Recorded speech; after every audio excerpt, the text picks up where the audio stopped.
Si pjesë e javës së nivelit të lartë të sesionit të 10 të Asamblesë së Kombeve të Bashkuara, presidentja e shtetit Vjosa Osmani dhe kryeministri në detyrë Albin Kurti kanë vazhduar duke zhvilluar një sër takimesh me përfaqësues të lartë të shteteve dhe të organizatave ndërkombëtare. Në pranitë e një audience nga e gjithë bota, presidentja Osmani ka bërë të ditur se bashkë me ish-presidentin amerikan Bill Clinton kanë shpalosur rrëfimin e Kosovës nga çlirimi e deri me sot, duke shprehur mirënjohje të përjetshme për aleatin historik të Kosovës, Shtetet e Bashkuara. Kryeministri në detyrë Albin Kurti, si pjesë e diskutimit mbi migrimin dhe mobilitetin të organizuar nga Instituti Zolberg, mbi temën mbështetja e qytetarëve të thjeshtë në një krizë ekonomike globale, çfarë mund të mësoj bota nga Kosova, ka nënvizuar se qeveria u ka dalë në ndihmë qytetarëve të Kosovës pa rritur normat e taksave dhe pa rritur borxhin publik.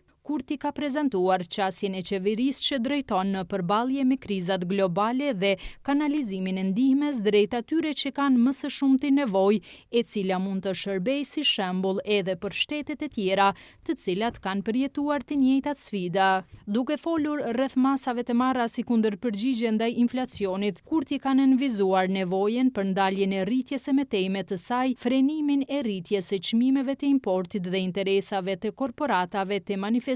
me rritje të çmimeve dhe rritje të marzhave të fitimit për të përfituar nga situatat e krijuara në dëm të qytetarëve dhe konsumatorëve.